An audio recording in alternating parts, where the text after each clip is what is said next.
The grand chamber of the Galactic Council buzzed with tension. Thousands of representatives from different species sat in tiered rings that reached toward the distant ceiling. Their voices, a mix of clicks, hums, and words, fell silent as High Counselor White rose from his seat. "The motion to neutralize the human threat has passed," he announced, his voice heavy. "Earth will be destroyed at dawn." In Earth's orbit, Admiral James Stone stood on the bridge of the Starship Hope, watching his blue planet rotate below. His gray hair and tired eyes reflected the weight of command. The emergency alert flashed across every screen on the ship.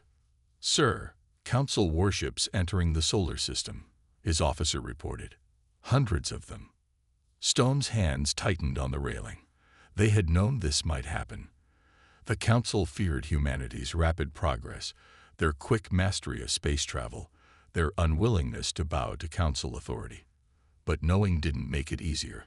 "Launch the evacuation protocol," Stone ordered. His voice remained steady, though his heart raced. "All experimental ships are to jump now. Use the secret warp gates. Save as many as we can."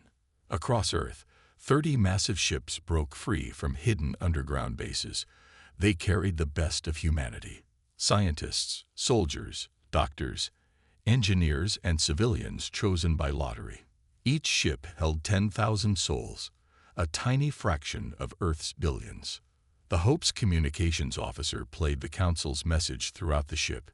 "Humanity has been judged too dangerous to join galactic society. Your technological progress is too rapid, your nature too violent. This is the Council's final decision." Stone watched as the first escaped ships vanished into the experimental warp gates, technology the Council didn't know humans had developed. The gates, powered by a mysterious element found deep within Earth, could send ships farther than any known drive.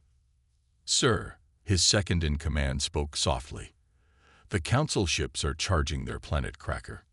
Through the view screen, Stone saw the massive weapon forming a web of energy between the Council vessels. It looked like a net of lightning, growing larger by the second. His home world turned below, innocent of its fate. "How many ships got away?" Stone asked. 25 confirmed jumps, sir. 5 more preparing to jump." Not enough. It would never be enough. But it was something. The energy web blazed brighter. Stone gave the order he had hoped never to give. "All remaining ships, jump now. Random coordinates. We cannot let them track us." The Hope shuddered as its warp drive engaged. Through the view screen, Stone watched the energy web touch Earth's atmosphere. The planet's blue glow turned white-hot. "Sir," his young officer's voice shook. "Should we look away?" "No," Stone said firmly. "We watch, we remember, we survive." The Hope jumped just as Earth cracked like an egg. The planet that had given birth to humanity split apart in a flash of light that outshone the sun. When the light faded, only asteroids remained, drifting in the space where Earth had been.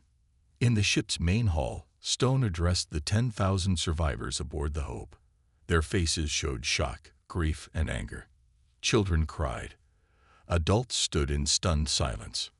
"Today, we lost everything," Stone began. "Our home, our families, our world." He paused, letting the weight of those words sink in. "But we did not lose who we are. We are human. We survive. We adapt. We remember." He looked at the crowd. Engineers, farmers, soldiers, teachers, the seeds of humanity's future. "The Council thinks they ended us today. They're wrong. We will build a new home. We will grow stronger. And one day, when they have forgotten about Earth, when they think we are just a memory, we will return." The survivors stood straighter. Tears still fell, but determination replaced despair in their eyes. "3 things we must remember," Stone continued. "First, we survive. Second, we keep our existence secret.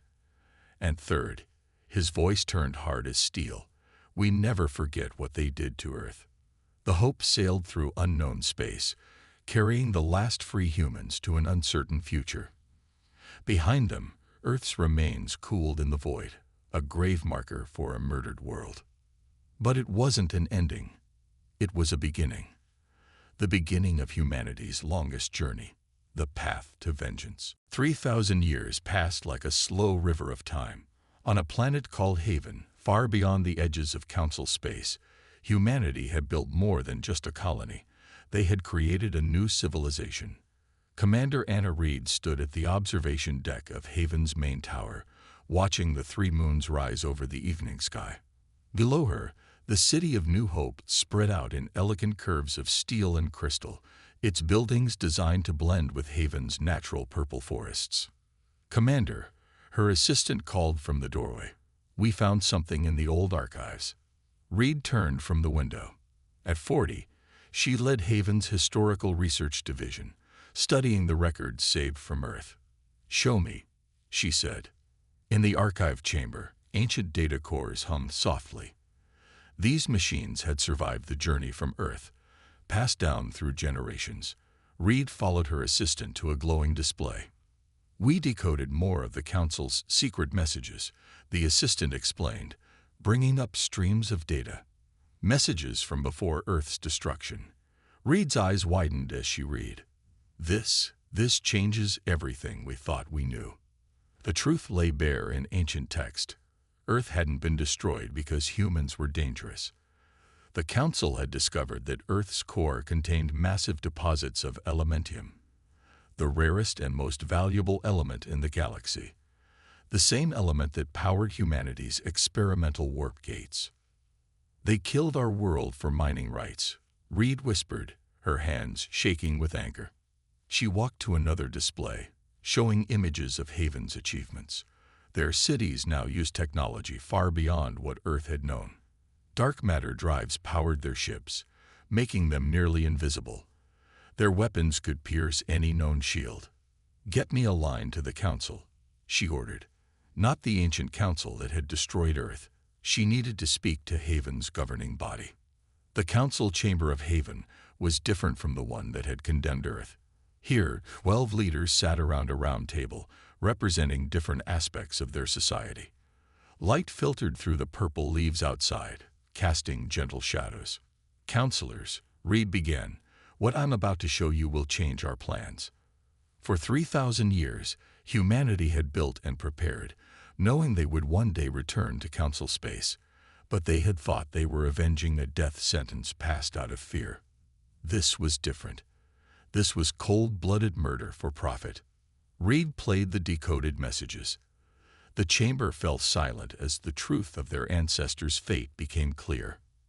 "How many died?" asked Council Leader Blake, his voice tight with controlled anger. 8 billion, Reed answered. 8 billion lives traded for mining rights. The council members sat in heavy silence. Their ancestors had passed down the story of Earth's destruction through generations.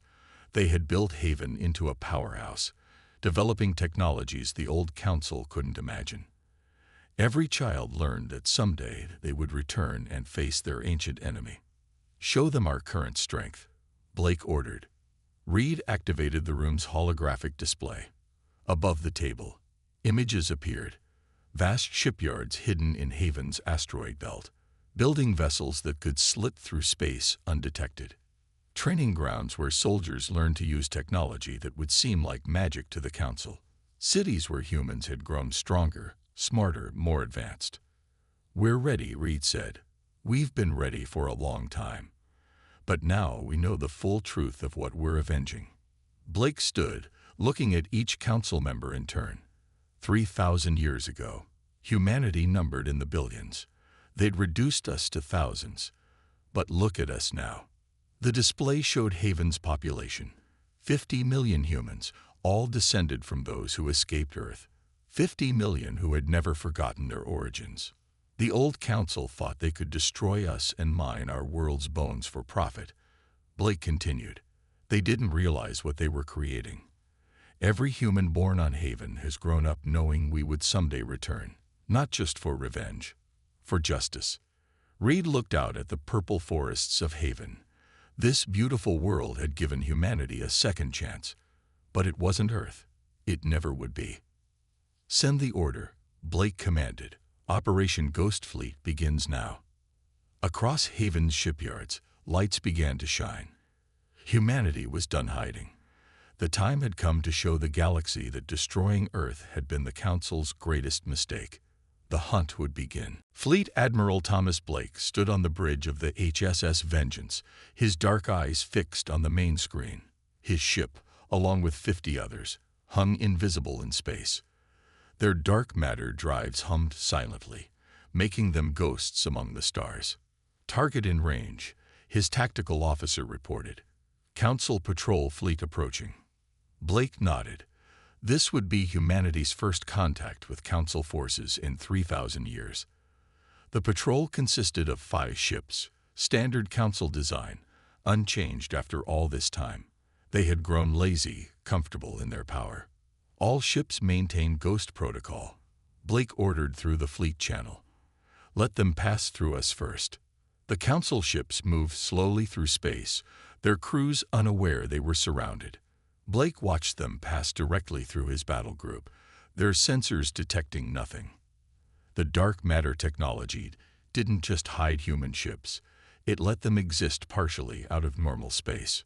"Sir," his communication officer called out, intercepting their casual chatter. They're complaining about border patrol duty, calling it a waste of time." A small smile crossed Blake's face. "Time to wake them up.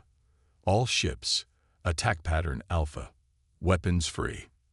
The Ghost Fleet shifted into normal space, appearing like demons from ancient myths. The Council ships didn't even have time to raise their shields.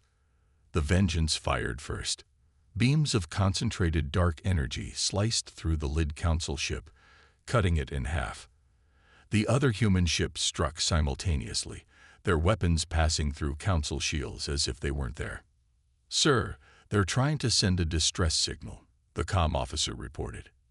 "Let them," Blake said calmly. "But jam their visual feeds. Let them describe us with words only." The battle, if it could be called that, lasted less than 2 minutes. 4 Council ships destroyed, 1 damaged and drifting. Blake ordered his fleet to surround the surviving vessel. "Open a channel," he commanded. "Audio only." The Council captain's voice came through, shaking with fear. "In the name of the Galactic Council, identify yourselves." Blake leaned forward in his command chair. "We are humanity's judgment. We are the ghosts of Earth. Remember this day.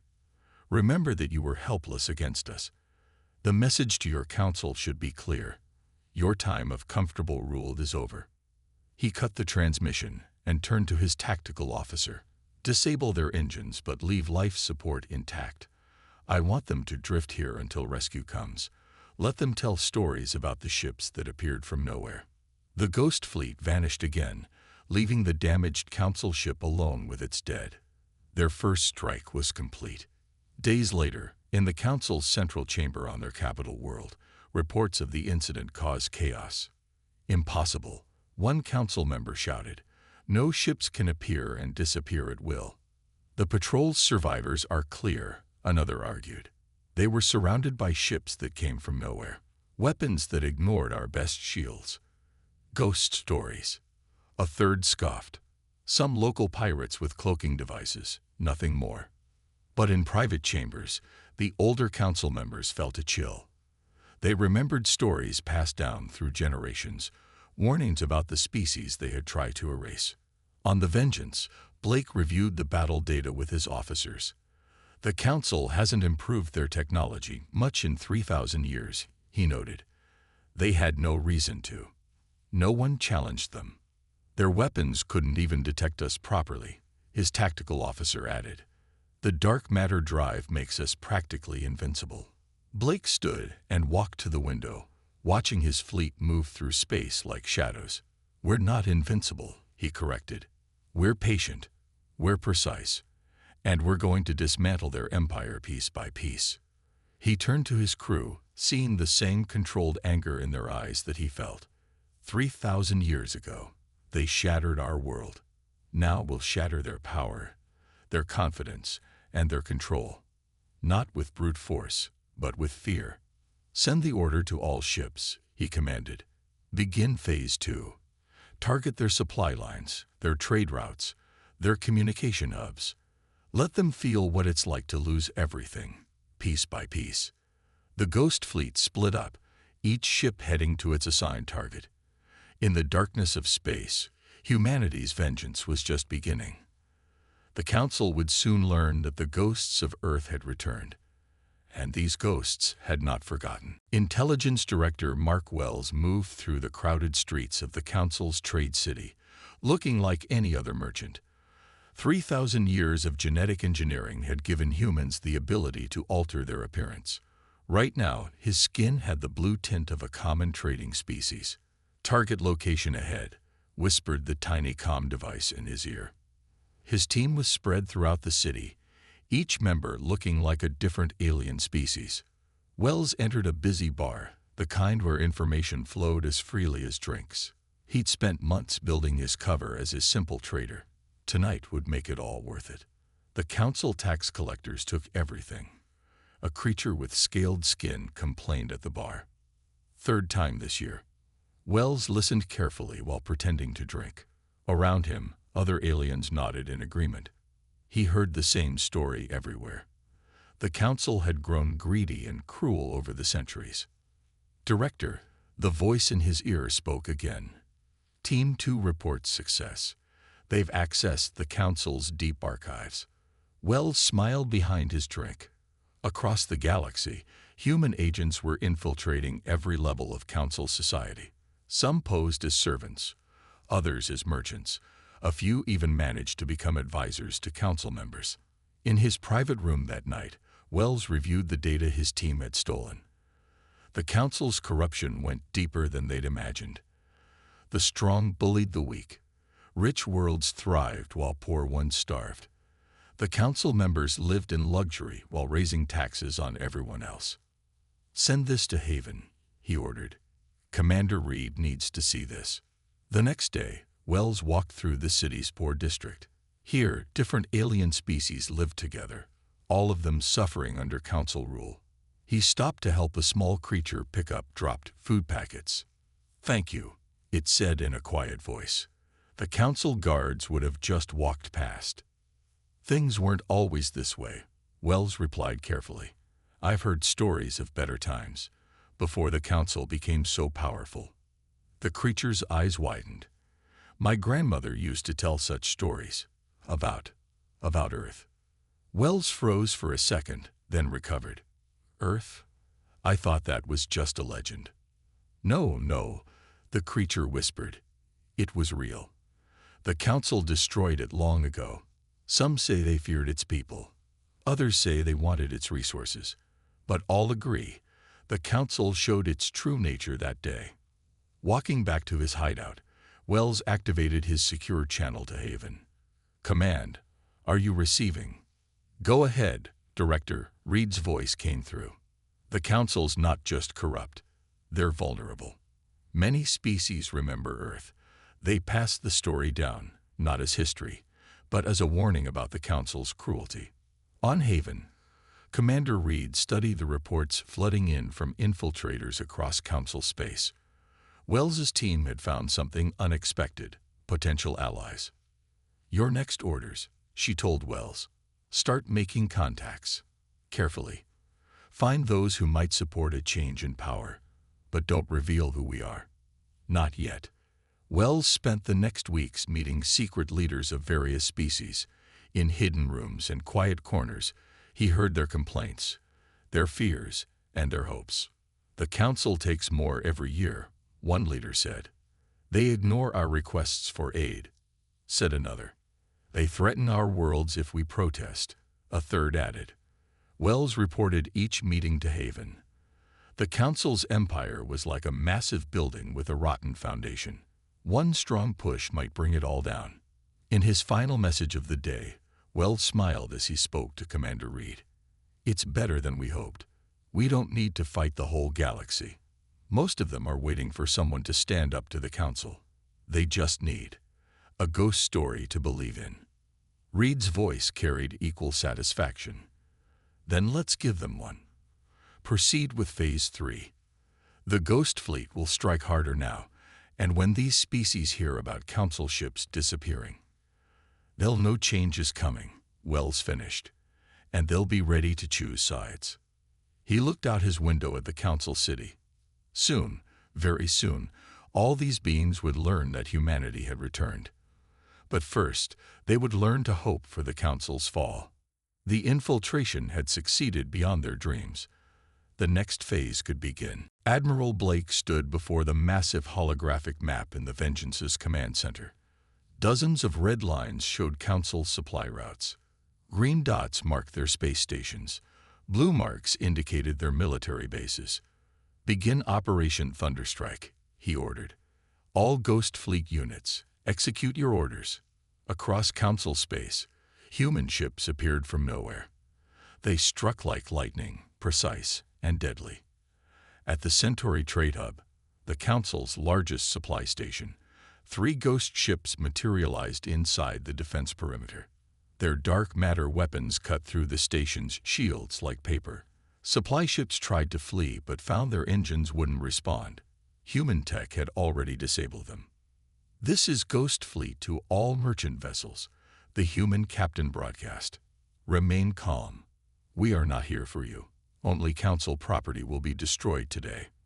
On another front, the HSS Vengeance led an attack on a major Council military base.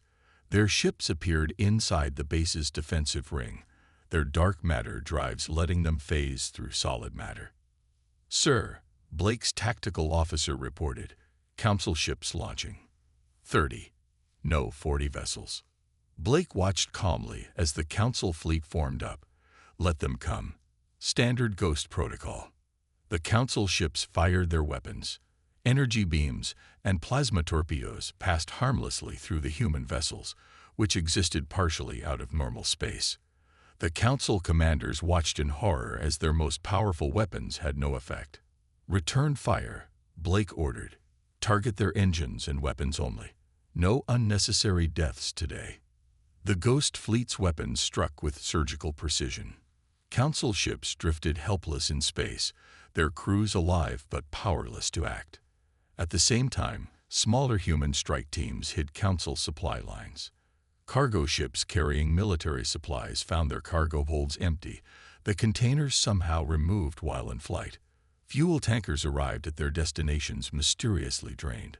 On the Council capital world, alarms blared in the emergency command center.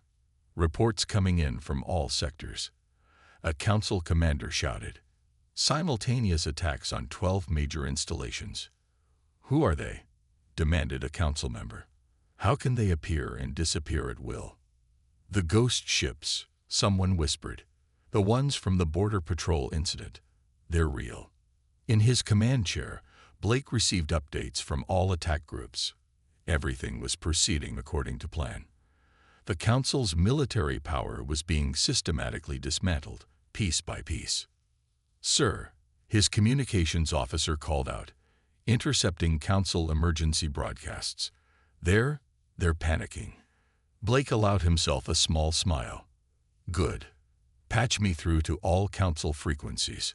He stood, thinking of Earth, thinking of 3,000 years of preparation.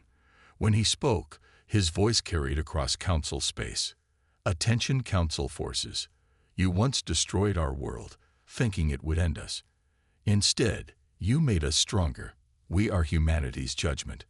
We are the ghosts of Earth, and we have returned." The message sent waves of shock through Council space. Earth was not a legend. Its people had survived, had grown powerful, and had returned.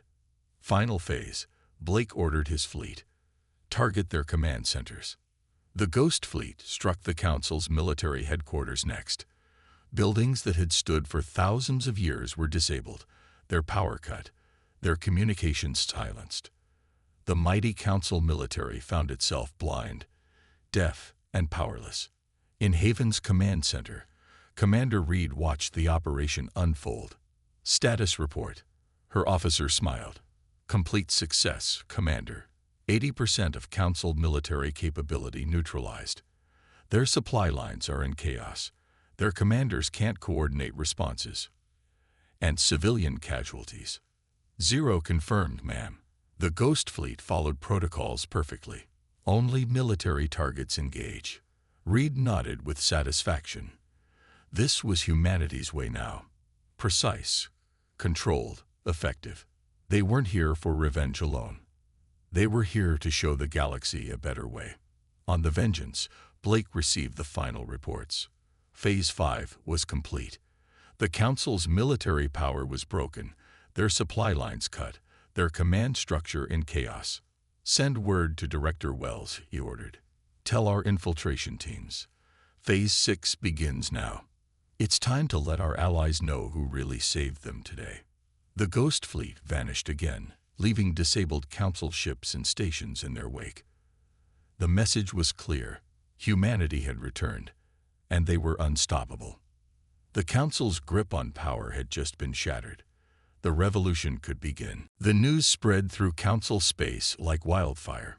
In bars, homes, and meeting halls, different species gathered around screens, watching recordings of the Ghost Fleet's attacks.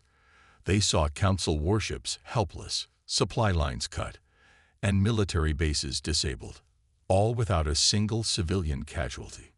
Director Wells stood in a secret meeting room on Trade World, facing leaders from 20 different species. His human appearance was no longer hidden. He stood proud, letting them see what humanity had become. For 3,000 years, he said, the Council has ruled through fear. Today that ends. We offer you something they never did. Freedom. A tall, reptilian leader stepped forward. You're really from Earth, the world they destroyed. Yes, Wells answered.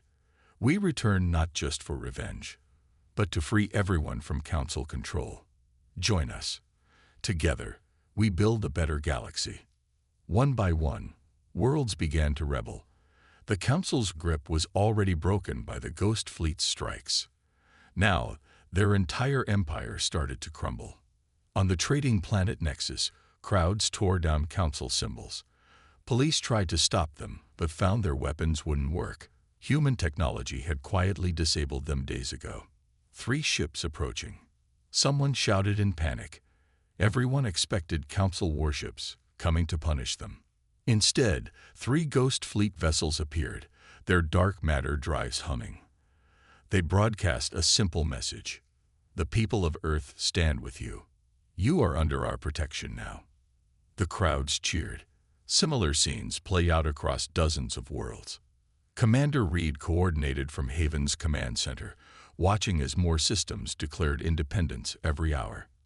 Director Wells reports another 10 worlds have joined our alliance, her assistant reported. They're calling it the Free Worlds Coalition. Reed nodded with satisfaction. Share our shield technology with them first, she ordered. Then the medical advances. Show them we're here to help, not conquer. The Council tried to respond, but their remaining ships were useless against the Ghost Fleet. When they sent troops to rebellious worlds, they found human agents had already armed and trained the local resistance. In the Council capital's Grand Chamber, panic spread. We've lost contact with the Outer Rim. The mid-worlds are declaring independence. Ghost ships reported in every sector. An elder council member stood shakily. We should have made sure, he whispered. 3,000 years ago, we should have made sure every human was dead. Too late for that now, said a voice from the shadows. Wells stepped into view, no longer hiding. Humanity didn't just survive. We evolved. We advanced. And now we're taking back the stars. On Trade World, Admiral Blake met with the new Alliance leaders. The Ghost Fleet hung in orbit above them, a symbol of protection rather than fear. Your weapons, your ships, they're incredible, one leader said. Will you share this technology? Blake smiled. Of course. But first, you must agree to our terms. No slavery, no oppression, no destruction of worlds. We build a better galaxy together, or not at all. They agreed eagerly. After centuries of Council corruption, humanity's offer of partnership instead of domination seemed like a miracle. Reports kept flowing into Haven's command center. Council forces surrendering in the Rigel sector. 3 more systems joining the coalition. Ghost fleet technology being shared with allied worlds. Reed watched the revolution unfold, faster and more complete than they'd dared hope. The Council's power was built on fear, but fear meant nothing against ships that could not be touched and weapons that could not be stopped. In his private chamber, Wells recorded a message to Haven's Council. Phase 6 is complete. The revolution has succeeded beyond our plans. The Council's empire is falling. But more importantly, we've shown the galaxy another way. Not conquest, but cooperation. Not fear, but hope. He looked out at the stars, thinking of Earth, destroyed so long ago. Our ancestors dreamed of revenge. We've given them something better. Justice. The revolution wasn't just about destroying the Council's power. It was about building something new from its ashes. Humanity had returned not as conquerors, but as liberators. And now, only one task remained. The final confrontation at the Council's heart. The Council capital world's 3 suns rose on what would be their empire's final day. Above the planet, the largest ghost fleet ever assembled dropped out of dark matter phase. 500 ships, led by the HSS Vengeance, surrounded the planet. Admiral Blake, Commander Reed, and Director Wells stood together on the Vengeance's bridge. 3,000 years of planning had led to this moment. All ships report ready, the tactical officer announced. Allied forces are in position. Blake nodded. Begin transmission to the surface. On the Council world below, every screen, every hologram, every communication device activated at once. The combined leadership of humanity appeared before the galaxy. Attention Council world. Blake's voice rang out. Your empire ends today. But unlike you, we don't destroy worlds. We offer a choice. In the Great Council chamber, the remaining Council members watched in terror as their defenses shut down. Human technology had already infected their systems. They were helpless. Reed stepped forward, her voice carrying the weight of history. 3,000 years ago, you destroyed Earth for its resources. You killed 8 billion humans for profit. You thought you ended us. Instead, you created your own doom. The chamber doors opened. Wells walked in, accompanied by leaders from dozens of free worlds.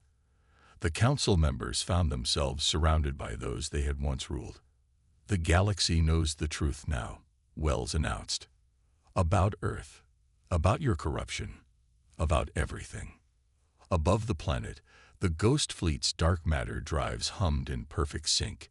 They could phase straight through the planet's crust if ordered. The Council knew it. Everyone knew it. Blake's voice echoed again. Here is your choice. Surrender power completely. Face trial for your crimes. Help build a new galactic alliance. Or, he let the threat hang silent. They all understood. The Ghost Fleet could end them in seconds. The head counselor stood slowly. You would show mercy.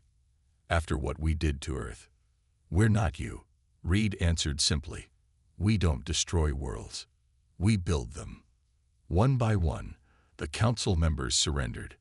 As they were led away, Wells activated a special hologram. The image of Earth, as it was before destruction, appeared above the chamber. This was our home, he said. Its memory guided us. But its loss taught us to be better than those who destroyed it. The next days passed in a blur of activity. The Free Worlds Coalition became the new Galactic Alliance. Every species received equal representation. The Ghost Fleet's technology was shared with all members, under strict peace agreements. In orbit around the remains of Earth, now just a field of asteroids, the HSS Vengeance hung silent. Blake stood at the window, Reed and Wells beside him. Should we try to rebuild it? Wells asked quietly. We have the technology now. Reed shook her head. No. Let it remain as it is. A memorial. A reminder. Blake agreed. Earth's destruction made us who we are. Its remains will remind future generations of the cost of tyranny and the strength of survival. They established the Earth Memorial Station among the asteroids. Ships from across the galaxy came to learn the true story of humanity's journey. The station's main hall displayed two images, Earth as it was, and the ghost fleet that rose from its ashes. In Haven's Great Hall, the Human Council met one last time as a separate body. Tomorrow, they would join the new Galactic Alliance as equals. Our ancestors dreamed of revenge, Blake told them. Instead, we achieved something greater. We reformed the galaxy. We built a better future. Reed smiled. Earth's children became its Avengers, but we chose justice over vengeance. Wells added, and we showed the galaxy that humanity's greatest strength isn't our technology or our ships. It's our ability to rise from the ashes. Blake finished. To survive. To grow stronger. To learn from the past without being trapped by it. The three leaders looked out at the stars. Stars that now shone on a free galaxy. Humanity had returned not just as conquerors or avengers, but as architects of a new era. Earth was gone, but its children had built something greater from its ashes. A galaxy of equals, bound not by fear, but by hope. The story of Earth was over. The story of the new galaxy was just beginning.